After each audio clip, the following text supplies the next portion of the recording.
தட்டை, சீடை, முறுக்கு, ரிப்பன் பக்கோடா, அதிரசம், என்ன வேணாலும் செய்யுங்க. ஒரே ஒரு 5 லிட்டர் இதய மந்த்ரா கடல் எண்ணெய் பேக் ஒரு மாசம் முழுசுக்கும் அத்தனை சமையல் முடிச்சு விடலாம். இதய மந்த்ரா. தினமல நேயர்களுக்கு அன்பான வணக்கம். நம்மோடு வழக்கறிஞர் பீப்புள்ஸ் வாட்ச் அமைப்பினுடைய நிர்வாகி திரு ஹென்றி டிஃபைன் இணைந்திருக்காங்க. வணக்கம் சார். வணக்கம். வணக்கம் சார். திருபுவனம் அஜித்குமார் மரணம், இதுல முதன்மையா எழும்பக்கூடிய சந்தேகங்களா நீங்க முன்வைக்கிறது என்ன சார்? இதுல சந்தேகங்கள்லாம் எதுவும் கிடையாது. இது ரொம்ப தெளிவான கேஸ் ஆஃப் சித்திரவதை, டார்ச்சர். அந்த torture by police in custody, அதன் விளைவாக அவர் இறந்திருக்கிறார். இது ப்ரூவ்டு கேஸ். இதுல சந்தேகமே கிடையாது. சந்தேகத்துக்கு எந்த இடமும் கிடையாது. இது நான் மட்டும் சொன்னால் அது சந்தேகமா இருக்கலாம். அரசு அதை ஏற்றுக்கொள்கிறது. நீதிமன்றத்தில் நேற்று ஏற்றுக்கொண்டார்கள். அது ஒரு பெருந்தன்மையான ஒரு ஸ்டாண்ட் எடுத்திருக்காங்க. அதனால அதுல நான் எந்த விதத்திலையும் கொச்சைப்படுத்த விரும்பவில்லை. ஏன்னா ஸ்டேஷன்ல இருந்து ஸ்பெஷல் டீம் அவர்களுடைய கம்ப்ளைண்ட் படியே அஜித்தை எங்களிடம் ஒப்படைத்தது திருப்புவனம் இன்ஸ்பெக்டர் ரமேஷ்குமார் என்று எழுத்துப்பூர்வமாக அவங்க புகாரில் கூறியிருக்காங்க. அந்த 303 எஃப்ஐஆர்ல பாத்தீங்கன்னா கண்ணன் ஹெட் கான்ஸ்டபிள் மிக தெளிவாக அந்த வார்த்தையை பயன்படுத்துகிறார். அதனால கஸ்டடிக்கு ப்ரூஃப் இருக்கு. கண்ணன் ஸ்டேஷன்ல இருந்து கஸ்டடியில எடுத்துட்டு போனது, ரமேஷ்குமார் அதுக்கு முன்னாடி அதே அஜித்தை விசாரித்தது, இதெல்லாம் ஸ்டேஷன் சிசிடிவி கேமராஸ் பேசும். கஸ்டடி ப்ரூவ் ஆயிடுது. அவங்களே சொல்றாங்க, நாங்க மானாமதுரை டிஎஸ்பி உடைய ஸ்பெஷல் டீம், நாங்க 6 பேர் இருக்கோம். இதை லீட் பண்றது ஒரு ஹெட் கான்ஸ்டபிள், ஒரு டிரைவர் ராமச்சந்திரன், 4 காவலர்கள். அந்த 4 காவலர்களுடைய வயது சுமார் 30களில் இருக்கு, 30 இயர்ஸ். இது எதுக்கு சொல்றேன்னா, அதுல சப் இன்ஸ்பெக்டரே இல்லைன்றத பதிவு செய்யறதுக்காக சொல்றேன். ஒரு வழக்கை விசாரணை செய்வதற்கு யாரோ எடுக்கிறாங்கன்னா, it should be an investigation officer, should be a sub inspector of police. Okay, not below sub inspector of police. ஆமா, not below. இங்க சப் இன்ஸ்பெக்டர் ஆஃப் போலீஸே இல்ல. அதை விட மோசம் என்னன்னா, எந்த எஃப்ஐஆர் ஆஃப் தெஃப்டே கிடையாது அவங்க கையில் அந்த நேரத்துல. அரசனுடைய வழக்கே அதுதான். அரசனுடைய வழக்கு என்னன்னா, நகை காணாமல் போன அந்த அம்மையார் எங்களுக்கு 27ஆம் தேதி புகார் கொடுக்கறாங்க. இப்ப அவங்க சிஎஸ்ஆர் போட்டதாக ரெக்கார்ட் பண்றாங்க. இது எல்லாருக்கும் தெரியும். ஒண்ணு போட்டு எப்போ மறைப்பாங்கன்னு தெரியும். பட் அதை பெருசுபடுத்த வேண்டாம். இப்ப வெறும் சிஎஸ்ஆரை வைத்துக்கொண்டு அது பிரிலிமினரி என்கொயரி ரமேஷ்குமார் இன்ஸ்பெக்டர் நடத்திய பிறகு, இந்த வழக்கில் ஒன்றும் இல்லைன்னு நம்ம அஜித்குமாரை அனுப்பிய பிறகு, எந்த எஃப்ஐஆரும் இல்லாத பட்சத்தில் preliminary enquiry over. Rameshkumar preliminary enquiry நடத்திட்டார். அப்ப எஃப்ஐஆர் தானே போடணும். ஆமா, எஃப்ஐஆர் போடாமலேயே மானாமதுரை டிஎஸ்பியிடம் ஒப்படைக்கிறோம் விசாரணைக்கு. மானாமதுரை டிஎஸ்பி தன்னுடைய ஸ்பெஷல் டீம் அனுப்புறார், அவங்க கஸ்டடி எடுத்து கொண்டு போறாங்கன்னா, completely illegal, because there is no FIR at all. எஃப்ஐஆரே இல்லாம இப்படி செயல்படுகின்ற ஒரு காவல்துறை தமிழ்நாட்டில் இருக்குன்னு சொன்னதுதான் சட்டத்தின் ஆட்சியினுடைய பரிதாப நிலை என்ன என்றது இது அம்பலப்படுத்துகிறது. ரொம்ப பொறுப்புடன் நான் இது சொல்ல விரும்புகிறேன். இதுதான் நீதிமன்றம் கவலைப்பட்டுச்சு நேற்று, ரொம்ப கவலைப்பட்டுச்சு. அந்த புறம்பாக இருக்கக்கூடிய அந்த நிலையில் சித்திரவதை நடக்குது. இரவு ஃபுல்லா சித்திரவதை நடக்குது. ஆனா சித்திரவதையுடைய இடம் மாறிடுச்சு பாருங்க. வாகனம், ஸ்பெஷல் டீமுடைய வாகனத்துல தான் சித்திரவதை. அந்த வாகனத்தை வெவ்வேறு இடங்கள்ல நிறுத்துறாங்க. திருப்புவனத்துடைய பகுதிகளில் ஒரு 3-4 இடத்துல நிறுத்துறாங்க. 28ஆம் தேதி கடைசியாக நிறுத்திய இடம் 5:30 மணிக்கு தான் அங்க இருக்கக்கூடிய மடப்புறம் கோவில்ல, அந்த கோயிலுக்கு பின்பக்கம் இருக்கக்கூடிய ஒரு கௌஷாலான்னு சொல்றாங்க. இதுதான் இந்த பயணம். இந்த பயணத்துல ஒரு 4 வித்தியாசமான இளைஞர்களை கொண்டு செல்றாங்க. ஆனா அஜித் கண்டினியூஸா இருக்காரு. மறைந்த அஜித் கண்டினியூஸா இருக்காரு. அவரோட அருண் இருக்காரு. அப்புறம் இன்னொரு தம்பி, வண்டி ஓட்டின தம்பின்னு சொல்ற இன்னொரு தம்பி இருக்காரு. அருண் இது நம்ம அஜித்துடைய தம்பி நவீன் ராமநாதபுரத்துல வேலை செய்யறவரை நைட்டு 2 மணிக்கு கூப்பிட்டு அவர் 4 மணிக்கு வர வச்சு அவரு வீட்டையும் 6 மணிக்கு சர்ச் பண்ணி கம்ப்ளீட்டா நைட்டு ஃபுல்லா வேலை பார்த்திருக்காரு. நினைச்சு பாருங்க, ஒரு மனுஷன் எப்படி இருக்கான்னு பாருங்க. சாயந்தரத்திலிருந்து 4 இளைஞர்களை மேலே இருக்கக்கூடிய அதிகாரிகள் விசாரணை பண்ணுன்னு சொன்னீங்கன்னா யாருடைய சைக்காலஜியை நீ ஒரு பக்கம் பைத்தியக்காரனா ஆக்குறீங்க? அந்த ஸ்பெஷல் டீமை காக்கி இல்லாத அடியாட்களாக மாற்றியது மேலே இருக்க அதிகாரிகள் என்ற குற்றச்சாட்டை நான் வைக்க விரும்புகிறேன். இவ்வளவு ஸ்பீடா ஒரு 10 பவுன் நகைக்கு இவ்வளவு ஸ்பீடா ஒரு காவல்துறையினர் எப்பவுமே செயல்படுவாங்களா சார்? சார், மேல சொல்றவங்க சொன்னா செயல்படுவாங்க. மேல சொல்றவங்க டைரக்டா இந்த இடத்துல மெட்ராஸ்ல இருந்து பேசியிருக்காங்க. அவங்க ஏதோ எஸ்பி கிட்ட பேசினாங்கன்னு எல்லாரும் ரொம்ப சாதாரணமா எஸ்பி சொன்னாருன்னா சொல்றாங்க. சிவகங்கையில் இருக்கக்கூடிய யாரையும் கேளுங்க, அவங்க மாவட்ட எஸ்பி பத்தி பேசுவாங்க. நேர்மையான எஸ்பின்னு சொல்லுவாங்க, கடுமையான எஸ்பின்னு சொல்லுவாங்க, இன்வெஸ்டிகேஷன்ல ஆன்சர்ஸ் வேணும்னு சொல்ற எஸ்பியா இருப்பாருன்னுவாங்க. அரசியல் கட்சிக்காரர்கள் யார் போய் சிபாரிசு கேட்டாலும் செய்ய மாட்டார் என்று ஒரு பேர் உள்ள ஒரு எஸ்பி அவர். இது வெறும் சிவகங்கைன்னு ஒரு சின்ன ஜூரிஸ்டிக்ஷன்ல பார்க்க வேண்டாம். மெட்ராஸ்ல இருந்து ஒரு ஹையர் அத்தாரிட்டி பேசியிருக்காங்க. அந்த ஹையர் அத்தாரிட்டி போலீஸ் போர்ஸ்ல இருக்கக்கூடிய ஹையர் அத்தாரிட்டி தான் டிஎஸ்பிக்கு பிரஷர் கொடுத்திருக்கிறாரு. டிஎஸ்பி அந்த higher authority second in command இந்த ஸ்டேட் என்ற காரணத்தினால அங்க அவரு தான் பிரஷர் கொடுத்திருக்காரு. அப்போ டிஎஸ்பிக்கு எஸ்பிட்ட இருந்து கமாண்ட் வரல, டைரக்டா சென்னையில இருந்து கமாண்ட் வந்திருக்கு. இதுதான் என்னுடைய ஸ்ட்ராங் பிலீஃப். அதுதான். அப்ப எஸ்பியை காத்திருப்போர் பட்டியலுக்கு மாத்தி இருக்காங்க. யாரையோ பலிகேடு ஆக்க வேண்டும். மேல இருக்கவங்க யாரையும் பலிகேடு ஆக்கலாங்க. எந்த நேரம் வருதோ அவங்களை பலிகேடு ஆக்கிடுவாங்க. ஆக்கியிருக்காங்க, அவ்வளவுதான். இப்போ சஸ்பென்ஷன்ங்கிறது பனிஷ்மெண்ட் கிடையாது. ஆனா நீங்க டிஎஸ்பில இருந்து போலீஸ்ல இருக்கக்கூடியவங்க அந்த ஏட்டுக்கள் எல்லாருமே சஸ்பெண்ட் செய்யப்பட்டிருக்காங்க. அப்ப பனிஷ்மெண்ட் எதுக்கு? அப்ப காத்திருப்போர் பட்டியலுங்கிற லைன் ஏன் வந்திருக்கு? அப்ப சஸ்பெண்ட் தவறுனா சஸ்பெண்ட் பண்ணிருக்கலாமே இவங்கள மாதிரி.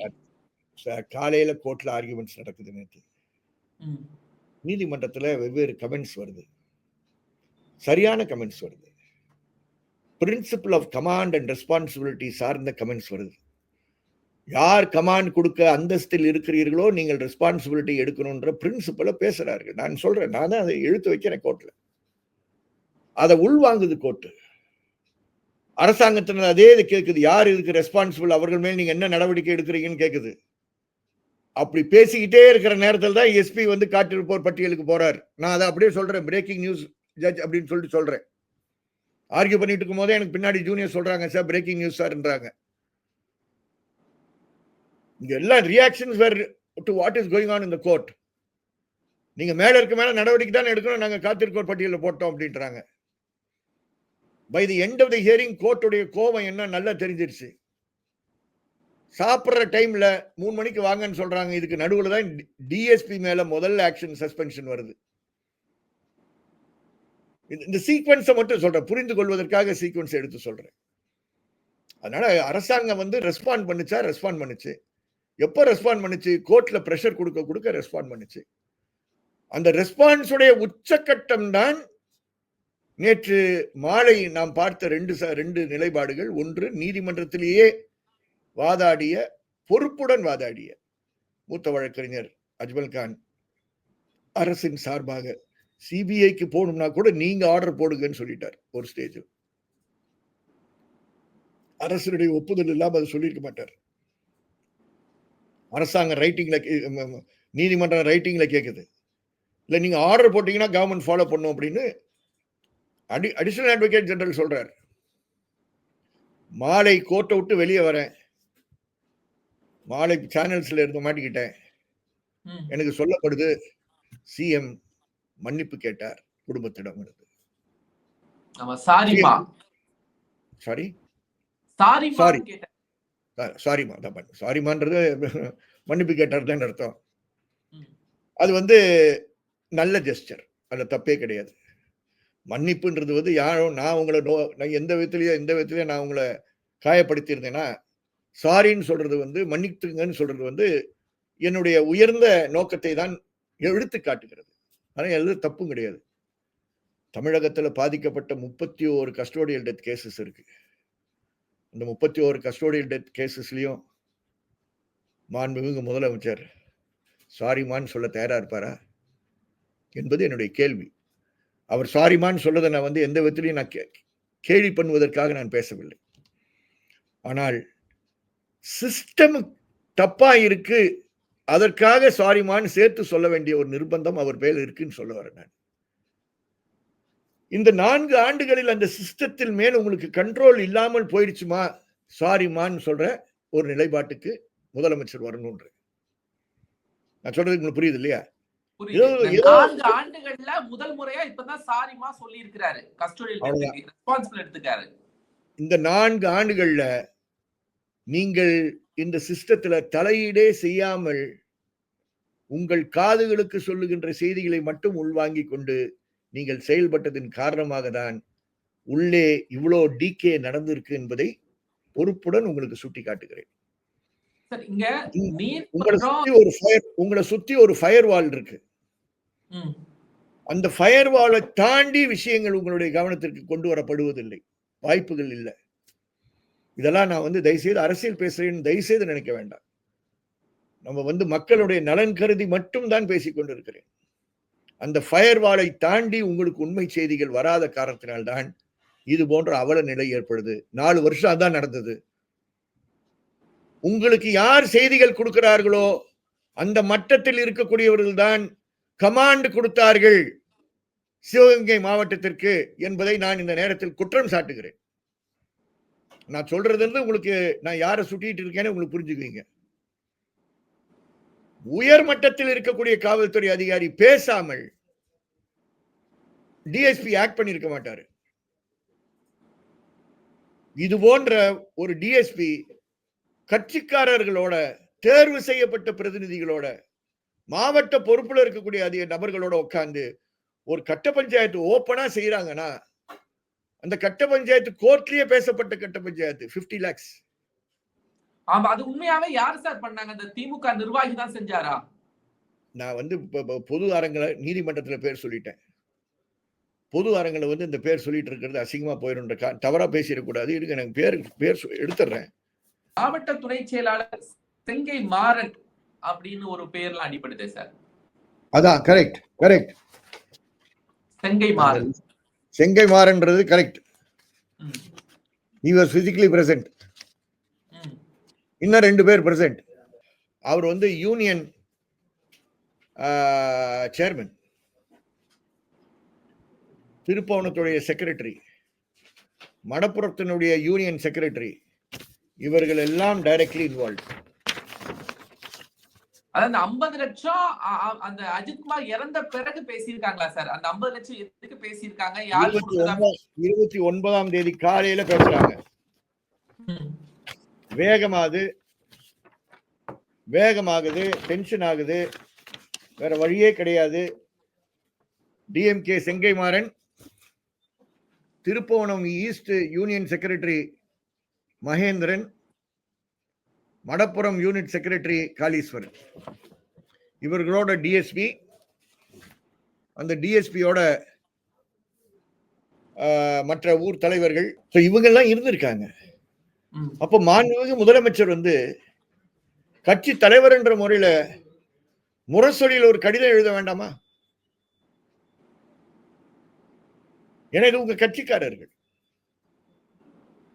கட்சிக்காரர்கள் நீங்கள் இது போன்ற காவல்துறை சார்ந்த விஷயங்களில் தலையீடு கூட செய்யக்கூடாது, இது மாதிரி பேரங்கள்ல பேசக்கூடாது, நீதிமன்றங்கள் வரைக்கும் இந்த மாதிரி விஷயம் போய்விட்டது என்று அதுக்கும் வருத்தம் தெரிவிக்க வேண்டாமா? தமிழக மக்களே சாரின்னு சொல்ல வேண்டாமா? நான் அதான் சொல்றேன். தயவுசெய்து மறுபடியும் அவர் சாரின்னு சொன்ன வார்த்தையை நான் கொச்சைப்படுத்துகிறேன் என்று யாரும் எடுத்துக்கொள்ளக்கூடாது. பல விஷயங்களுக்கு சாரி சொல்ல வேண்டிய அவசியம் இருக்குன்னு சொல்றேன். உங்களுடைய ஆட்கள் தலையீடு செய்து ஏமாற்று வார்த்தைகள் சொன்னதின் காரணமாக சிஸ்டத்தில் இருக்கக்கூடிய அந்த உயர்மட்ட காவல்துறை அதிகாரிகளுடைய தலையீட்டின் காரணமாக சாட்சியங்களை அழிக்கக்கூடிய செயலில் ஈடுபட்டார்கள். தைரியமாக எஸ்பி ஆபீஸ்ல இருந்து சிஐடி பிரான்ச்ல இருந்து, எஸ்பி கிடையாது, சிஐடி பிரான்ச்ல டெக்னிக்கல் விங்ன்றாங்க, மணப்புரம் டெம்பிளுக்கு சென்று அங்க இருக்கக்கூடிய சிசிடிவி கேமரா ஃபுட்டேஜ் எல்லாத்தையும் அள்ளிக்கிட்டு, எந்த மகஜரும் கிடையாது, டெம்பிள் அத்தாரிட்டிஸ்க்கு எந்த ரைட்டிங்லையும் கொடுக்கவில்லை, அள்ளிக்கிட்டு யாருன்னு கேட்டா நேத்து கோர்ட்ல எஸ்ஐ ராமச்சந்திரன் எடுத்துட்டு போயிட்டாருன்னு சொல்றாங்க. அங்கேயும் பாவம் யாரையும் பழிகேடாக்க ஒண்ணும், அதான் ஒரு சப் இன்ஸ்பெக்டர் மாட்டிக்கிட்டாரு. அதுக்கப்புறம் 29ஆம் தேதி காலையில நாங்கள் போட்டோஸ், நாங்கள் நீதிமன்றத்தில் காட்டிய போட்டோஸ் எல்லாம் இருக்கு பாருங்க, எல்லாம் ஜிபிஎஸ் ஓட இருக்கும், எல்லாம் ஜிபிஎஸ் ஓட இருக்கும், எல்லாம் 28ஆம் தேதி சாயங்காலம் எடுத்த போட்டோஸ்.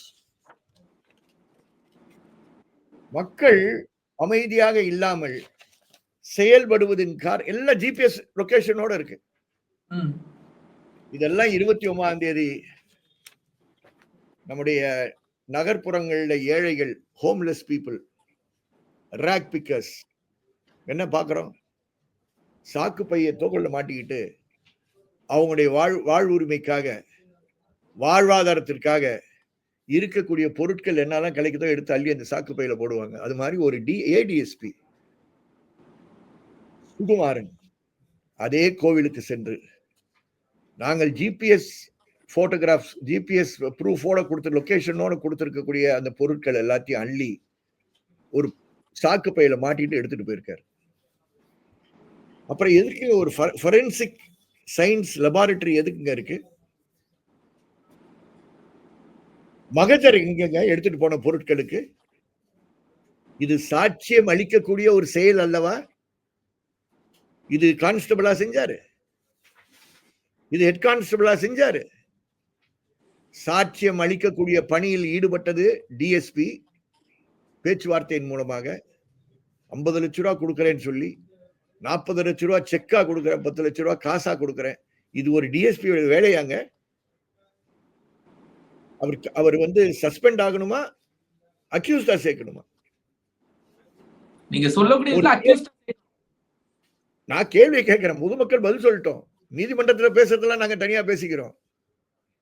இந்த மாதிரி சாக்கு பையை கொண்டு போய் சாட்சியத்தை கலைக்கக்கூடியவர், இது ஒரு சாட்சியம் கலைப்புன்றது ஒரு குற்றம் இல்லையா? அதை செய்த ஒரு ஏடிஎஸ்பி சுகுமாரன் தொடரலாமா? அவர் அதே படத்துல அமைதியா வைத்திருந்தீங்கன்னா என்ன அர்த்தம், என்ன மெசேஜ் கொடுக்குறீங்க? இந்த ஏடிஎஸ்பி இன்னும் ஒரு 2-3 மாசத்துல ப்ரொமோஷன்ல எஸ்பியா போவாரு, என்ன வேலை பார்ப்பாரு? இவர்களுக்கு இந்த நேரத்தில் நடவடிக்கை எடுக்கவில்லை என்றால் இந்த போலீஸ் போர்ஸ்ல என்டர் ஆயிருக்கக்கூடிய இந்த கேன்சர் ஸ்ப்ரெட் ஆகும். இந்த பெட்டிஷனர் சம்பந்தமாவே சில பிரச்சனைகள் சமூக வலைதளங்கள்ல வந்துட்டு இருக்கு. நீங்க அதை எப்படி சார் பாக்குறீங்க? நகையை களவு கொடுத்த அந்த பெண்மணி இருக்காங்க இல்லையா, அவங்க சம்பந்தமா பல கேள்விகள், சந்தேகங்கள் எழுப்பி இருக்கு. அந்த கேள்விகள் நீங்க எப்படி பாக்குறீங்க? நான் இந்த பகுதியில் இருக்கக்கூடிய இந்த பிரச்சனையை முழுமையாக ஆய்வு செய்தேன். எனக்கு அது முழுமையா தெரியும், அதனால நான் பேசுறேன். ஆனா எழுப்பப்படுகின்ற சந்தேகங்கள் எல்லாமே நான் விசாரித்த விஷயங்கள் கிடையாது. ஆனால் அந்த சந்தேகங்கள் வீண் சந்தேகங்கள் அல்ல என்பதை நான் கூற விரும்புகிறேன். அந்த சந்தேகங்கள் இன்னும் மேலும் விசாரணை செய்ய வேண்டிய சந்தேகங்கள் தான் என்பதை நான் வலியுறுத்த விரும்புகிறேன். என்னுடைய மனுவில், நான் வாதாடிய மனுவில் அந்த சந்தேகத்தை நான் எழுப்பவில்லை. காரணம், என்னுடைய மனுதாருக்கு அது தெரியாது. ஆனால் எழுப்பப்பட்ட சந்தேகம் ஒரு மேலோட்டமான சந்தேகம் அல்ல என்பதை நான் குறிப்பிட விரும்புகிறேன். அதுக்குள்ளே உண்மைகள் பொதிந்து இருக்கு, கண்டிப்பா இருக்கு. அது விசாரிக்கப்பட வேண்டிய ஒரு ஆழமான ஒரு விஷயம். ஒரு 10 கோடி நகைக்காக சென்னையில இருந்து ஏன் கால் வருது டிஎஸ்பிக்கு அப்படிங்கறதெல்லாம் இன்னும் பல சந்தேகங்கள் அதுக்குள்ள இணைஞ்சிருக்கு அப்படிங்கறத நீங்களும் இல்ல சார். நீங்க டிஎஸ்பி உடைய சிடிஆரை எடுத்து பாத்தீங்கன்னா எந்த ஐபிஎஸ் ஆபீசர் மெட்ராஸ்ல இருந்து பேசுவார்னு தெரியும். அந்த ஐபிஎஸ் ஆபீசருடைய சிடிஆரை எடுத்து பாத்தீங்கன்னா தமிழ்நாட்டை சார்ந்த ஒரு ஐஏஎஸ் ஆபீசர், டெல்லியில ஒரு உயர் பதவியில் இருக்க அந்த ஆபீசர் பேசிய விஷயங்கள்லாம் வெளியே வரும். இவ்வளவுதான் நான் சொல்ல முடியும். இதுக்கு மேல நான் இன்வெஸ்டிகேட் பண்ணல. இன்வெஸ்டிகேட் பண்ணி கண்டுபிடிக்க வேண்டியவருடைய பொறுப்பு இது. இதெல்லாம் நீங்கள் செய்தாதான் உண்மை வெளியே வரும். ஆனால் நீங்கள் இதெல்லாம் செய்தீர்கள் என்றால் இதுதான் அரசுக்கு பயங்கரம். இதெல்லாம் செஞ்சீங்கன்னா உங்க ஃபயர் வாலுக்கு மேல இருக்கக்கூடியவர்கள் அம்பலமாயிருவாங்க. நான் சொல்றது புரிஞ்சுக்கிறீங்கல்ல? இந்த ஃபயர் வாலுக்கு கீழே நிறைய பேர் நேர்மையானவர்கள் இருக்காங்க. அரசியலுக்குள்ள இறங்க வேண்டாம். நம்ம இந்த ஃபயர் வாலுக்கு மேல இருக்கக்கூடியவர்கள் அரசியல் ரீதியாக செயல்படக்கூடியவர் எக்ஸிகியூட்டிவ்ஸ். அந்த நபர்கள் அம்பலமாயிருவாங்க. சில பேர் நினைக்கிறாங்க மெட்ராஸ்ல தான் கால் வந்ததுன்னு. மெட்ராஸ்ல இருந்து கால் வந்தது உண்மைதான். மெட்ராஸ்ல இருந்து கால் வந்ததுனாலதான் எஸ்பிக்கு தலைக்கு மேல அந்த கால் போய் மானாமதுரை டிஎஸ்பிக்கு போகுது. Over the head of the SP. அதனாலதான் சொல்றேன், அது over the head of the SP மட்டும் இல்ல, over the head of the DIG மட்டும் இல்ல, over the head of the IG மட்டும் இல்ல, அது டைரக்டா போகுது. அப்படின்னா அவர் எவ்வளவு ஹைட் இருக்கக்கூடிய ஆபீசர்னு பாத்துங்க. அந்த ஹை லெவல் ஆபீசருக்கு இந்த தகவல், இந்த புகார் 10 சம்பந்தமான விஷயம் பேசினவங்க டெல்லியில இருக்கக்கூடிய ஒரு பழைய தமிழ்நாடு ஆபீசர், உயர் பதவியில் இருக்கக்கூடிய ஒரு ஆபீசர். டெல்லிக்கு உயர் பதவியில ஒரு ஆபீசர் செல்கிறார் என்றார், அந்த ஆபீசர் எவ்வளவு செல்வாக்குள்ள ஆபீசரா இருப்பார்ன்றது நீங்க அதையும் புரிந்து கொள்ளுங்கள். இவ்வளவுதான் நான் சொல்ல முடியும். அதனால அது வீண் வதந்திகளா கிடையாது. இந்த விஷயங்கள்ல ஆய்வு செய்ய வேண்டிய, விசாரணை செய்ய வேண்டிய, ஆழமாக பார்க்க வேண்டிய கண்டிப்பா காரணங்கள் இருக்கு. நான் என்னுடைய மனுவில் நான் வாதாடிய மனுவில் மனுதாரர் கார்த்திக் ராஜா என்ற ஒரு இளம் வழக்கறிஞர், அவருடைய மனுவில் அது அவர் சொல்லல. காரணம் அவருக்கு தெரியாது. நீதிமன்றம் சிபிசிஐடி விசாரணை தான் சொல்லுது. ஆனா அரசு சிபிஐ விசாரணைக்கே சொல்றாங்களே, ஏன்? அதுல இருந்தே நம்ம புரிஞ்சுக்க வேண்டாமா? அஷ்வரன்ஸ் எங்கிருந்து வந்திருக்குன்னு புரிஞ்சுக்க வேண்டாமா? அந்த ஃபயர் வாலுக்கு மேல இருக்கக்கூடிய ஆபீசர் என்ன அட்வைஸ் கொடுத்திருப்பாரு? கவலையே படாதீங்க, இந்த வழக்குல முதல் பேச்சு பேசின ஐஏஎஸ் ஆபீசர் நல்ல உயர் பதவியில எல்லாரையும் காப்பாற்றக்கூடிய ஸ்டேஜ்ல அவர் இருக்கிறாங்க. அதனால நீங்க சிபிஐ ஒத்துக்கிட்டீங்கன்னா எல்லாரும் பொழைச்சுக்குவோன்னு சொல்றாங்க. இதுதான் இன்டைரக்ட் மெசேஜ். என்னுடைய வாதம், நான் எந்த விதத்திலையும் சிபிஐ கொச்சைப்படுத்தவில்லை. நல்ல ஆபீசர்ஸ் எல்லாம் சிபிஐல சர்வ் பண்ணியிருக்காங்க. இந்த வழக்கு சிபிஐ விசாரிக்கக்கூடிய ஒரு வழக்கு அல்ல என்பதுதான் என்னுடைய தாழ்மையான கருத்து. என்னுடைய தாழ்மையான கருத்து, தமிழகத்தில் இது போன்ற வழக்குகளை நேர்மையாக, இவ்வளவு சங்கடங்கள் இருக்கக்கூடிய நேரத்திலும் அவர்களுக்கு முழு சுதந்திரம் கொடுக்கப்பட்டால் நல்ல விசாரிக்கக்கூடிய தன்மை வாய்ந்த ஆபீசர்ஸ் தமிழ்நாட்டில் பலர் இருக்கிறார்கள். பல மட்டங்கள்ல இருக்கிறார்கள். ஏதோ உயர் பதவியில் இருக்கவங்க தான் யோக்கியம்னு சொல்லல. கீழ்மட்டத்தில் நல்ல விசாரணை திறன்கள் படைத்த குரூப் 1 ஆபீசர்ஸ், கீழிருந்து மேல வந்த சப் இன்ஸ்பெக்டர்ஸ், இன்ஸ்பெக்டர்ஸ் இருக்காங்களா? இருக்காங்க. அவர்களுக்கு எல்லாருக்கும் இந்த நேரத்தில் சல்யூட். ஏன்னா நம்ம விமர்சனம் செய்யும் போது அவர்களை விமர்சனம் செய்யவில்லை. இன்னைக்கு சிஸ்டம் சர்வை ஆகுதுன்னா நல்ல ஆபீசர்ஸ்னால தான் சர்வை ஆயிட்டு இருக்கு. யார் வந்தாலும் என் காக்கி சட்டை, கட்சிக்கு அப்பாற்பட்ட காக்கி சட்டை என்று நம்பி இன்னும் பணி செய்யக்கூடிய ரொம்ப தேசபக்தி உள்ள நபர்கள் இருக்கிறாங்களா? உறுதியாக இருக்கிறார்கள். அதனாலதான் சிஸ்டம் இன்னும் ஓடிக்கிட்டு இருக்கு. அவங்க இல்லைன்னா ஓடாது. இது மாதிரி இருக்கக்கூடிய நபர்கள் இருக்கக்கூடிய தமிழகத்தில் அவங்களை விட்டுட்டு நான் சிபிஐட்ட கொடுக்குறேன்னு சொல்றது என்னை பொறுத்தவரை அது டிரான்ஸ்பரண்டா நடக்கட்டும்ன்ற காரணத்திற்காக நான் சொல்றேன் முதல்வர் சொல்லலாம். அதே முதல்வரிடம் வேண்டி கேட்கிறேன், உங்களுடைய நிலையை மாற்ற வேண்டிய ஒரு சூழல் வருது. தமிழ்நாட்டுல நல்ல காவல்துறை அதிகாரிகளை அடையாளம் காண முடியல அப்படிங்கிறது இதுக்குள்ள இருக்கு சிபிஐ ஒப்படைக்கிறது மூலமா. நல்ல ஆபீசர்ஸை வந்து நீங்க கோர்ட் கிட்ட விட்டுட்டீங்கன்னா கோர்ட் ஆபீசர்ஸை ஐடென்டிஃபை பண்ணிடுவாங்க. பல வழக்குகள்ல எவ்வளவு நல்ல ஆபீசர்ஸை நம்பிதாங்க இன்வெஸ்டிகேஷன் தான் ஓடிட்டு இருக்கு. நான் என்ன பத்தி பேசல, நீதிமன்றத்துடைய விஸ்டம் பத்தி பேசுறேன். The courts are aware of good officers. ஏன் அண்ணா பல்கலைக்கழகத்துல குட் ஆபீசர்ஸ் அவங்க ஐடென்டிஃபை பண்ணலையா? அவங்க ஒப்படைக்கலையா? அவங்க ஐடென்டிஃபை பண்ணலையா? பல வழக்குகள் நம்ம போலாம். இது சிபிஐ ஒரு ஒரு ஒரு ஒரு தெஃப்ட் கேஸ் எல்லாம் நீங்க சிபிஐ கிட்ட கொடுத்துட்டு தெஃப்ட் கேஸ்ல அரைஸ் ஆற டார்ச்சர் எல்லாம் கொடுத்தீங்கன்னா நான் வந்து டே டு டே பேசிஸ்ல நடக்கிற டார்ச்சர் கொண்ட எல்லாத்துலயும் நீங்க இதான் பண்ணுவீங்களா? சில இடத்துல ஏடிஎஸ்பி தான் நம்புறீங்க, ஏடிஎஸ்பி தான் முழுமையா நம்புறீங்க. நான் பட்டியலிடலாம் அந்த வழக்குகள்லாம். அதனால இது தயவுசெய்து ரீகன்சிடர் பண்ணும். கோர்ட் என்ன முடிவு எடுக்குதோ அதுதான் அல்டிமேட்டா முடிவா இருக்கும். கோர்ட் வந்து இன் it's wisdom to save, prevent, protect evidence ஒரு அடிஷனல் டிஸ்ட்ரிக்ட் ஜட்ஜ் ரேங்க்ல இருக்கக்கூடிய ஆபீசரை இதுல என்கொயர் பண்ண கொடுத்திருக்காங்க. Let us patiently wait for that report. அந்த ரிப்போர்ட் இன்னும் அதிர்வுகளை கொடுக்கும் என்று எதிர்பார்க்கிறேன். நன்றி சார், உங்களுடைய தகவல்களுக்கு மகிழ்ச்சி. நேர்களை மற்றும் ஒரு நிகழ்ச்சி நம்ம சந்திக்கலாம். நன்றி.